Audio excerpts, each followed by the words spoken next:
पाठ 6 न्याय। पुराने जमाने में इराक की राजधानी बगदाद में एक व्यापारी रहता था। नाम था उसका अली ख्वाजा। व्यापार करते करते जब उसके पास 1000 सोने की मोहरें इकट्ठी हो गईं, तो उसने मक्का शरीफ की यात्रा का निश्चय किया। चूंकि वह अकेला रहता था, उसने अपनी जमा पूंजी अपने मित्र के यहाँ रखने का निश्चय किया।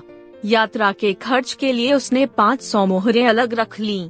फिर एक घड़े में बची हुई मोहरें डालकर तेल भर दिया। अली ख्वाजा पड़ोस में अपने मित्र वाजिद के घर गया।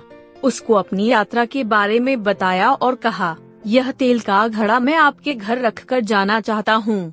मक्का से लौटकर ले लूंगा। वाजिद ने अपने तहखाने की चाबी उसे देते हुए कहा कि आप अपना घड़ा तहखाने में रखाइए और जब आप लौटे तो उसी स्थान से ले लीजिए।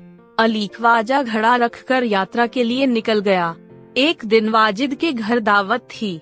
तरह तरह के पकवान बनाते हुए तेल खत्म हो गया। रात का समय था। वाजिद की बीवी अपना सिर खुजलाने लगी। तभी उसे अली ख्वाजा के तेल के घड़े की याद आई। उसने वाजिद से कहा, आप तहखाने में रखे तेल के घड़े से थोड़ा तेल निकाल लाइए। इस समय बाजार तो बंद है। कल सुबह बाजार से नया तेल लाकर घड़े में भर देंगे। ख्वाजा आज रात ही आकर तो तेल नहीं मांगेंगे। बीवी की बात सुनकर वाजिद तहखाने में गया। जब घड़े की सील खोलकर तेल निकालने लगा, तब घड़े में से सिक्कों की आवाज आई। उसे लगा कि घड़े में तेल के नीचे कुछ है, इसलिए उसने दूसरे बर्तन में सारा तेल निकाल लिया। उसने देखा कि घड़े में तो 500 सोने की मोहरें थीं। उसने उन मोहरों को अपनी तिजोरी में छिपाकर रख दिया और तेल लाकर बीवी को दे दिया। अगले दिन उसने बाजार से नया तेल लेकर घड़े में भर दिया। उसे वैसे ही सील बंद कर दिया जैसे कि ख्वाजा अली ने किया था। कुछ दिनों के बाद ख्वाजा मक्का की यात्रा से वापस आया। घर में अपना सामान रखकर वह सीधा वाजिद के घर गया और अपनी यात्रा की सारी बातें बताई। फिर तेल का घड़ा लेकर वह घर आ गया। जब उसने घड़े का तेल निकालकर देखा तो उसके पैरों तले जमीन ही खिसक गई। वह सिर पकड़कर बैठ गया, क्योंकि घड़े में एक भी सोने की मोहर नहीं थी। वह सोचने लगा, अब क्या किया जाए। वह उल्टे पांव वाजिद के घर गया और अपनी मोहरें मांगने लगा। वाजिद ने कहा कि सील बंद तेल का घड़ा आपको उसी स्थान से मिला जहां आप रख कर गए थे। मैंने तो उसे हाथ भी नहीं लगाया। मैं कैसे मान लूं कि उसमें सोने की मोहरें थीं। दोनों मित्रों में कहासुनी होने लगी। दोनों का झगड़ा सुनकर आसपास के लोग इकट्ठे हो गए। उन्होंने जब झगड़े को बढ़ते हुए देखा तो ख्वाजा से कहा कि आप काजी की अदालत में जाइए, वह ही आपके झगड़े को मिटा सकता है। ख्वाजा ने काजी की अदालत में अपनी बात रखी, परंतु पक्के सबूतों के अभाव में उसे वहां से निराश लौटना पड़ा। तब उसने बगदाद के खलीफा के यहाँ अपील की और न्याय मांगा। खलीफा ने उसकी अपील स्वीकार कर ली। खलीफा ने सारे मामले पर विचार करने के लिए कुछ समय चाहा। 1 सप्ताह बाद का समय सुनवाई के लिए दिया गया। ख्वाजा और वाजिद का किस्सा प्रख्यात हो गया था। खलीफा एक दिन अपना भेष बदलकर शहर में घूम रहे थे।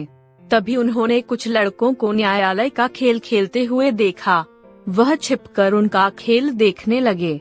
उन्हें लगा कि जो लड़का न्यायाधीश बना है बड़ा समझदार है। वह जिस तरह न्याय कर रहा है बिल्कुल ठीक है। इसलिए उन्होंने उस लड़के को अपने पास बुलाया और उसका नाम पूछा। लड़के ने कहा, मेरा नाम हसन है। खलीफा ने कहा, मैंने तुम्हारा खेल देखा, तुम बहुत समझदार हो। कल हमारे दरबार में आना। अगले दिन खलीफा के दरबार में अली ख्वाजा, वाजिद और हसन उपस्थित हुए। खलीफा ने हसन से कहा कि तुम इन दोनों के झगड़े का किस्सा सुनो और बताओ कि इनमें से कौन सच बोल रहा है। हसन ने दोनों की बातें ध्यान से सुनी। फिर उसने 2 तेलियों को बुलवाया। थोड़ी देर में 2 तेली आ गए। हसन ने उनसे कहा, आप इस घड़े के तेल की जांच कीजिए और बताइए इस घड़े में तेल कितना पुराना है। दोनों तेलियों ने बारी बारी से तेल को देखा, सूंघा और चखा, फिर अपना निर्णय दिया। घड़े का तेल 2 महीने पुराना लगता है, इससे ज्यादा नहीं, वे बोले। तेलियों की बात सुनकर वाजिद तो घबरा गया। अली ख्वाजा खुश होकर बोल पड़ा, हुजूर, मैं तो 6 महीने पहले मक्का की यात्रा करने गया था। तभी मैंने तेल खरीदा था।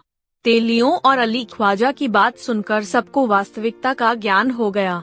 खलीफा को न्याय के लिए सबूत मिल गया था। खलीफा ने हसन को धन्यवाद दिया और वाजिद से कहा कि आपने अली ख्वाजा के घड़े से तेल और मोहरें निकाली हैं।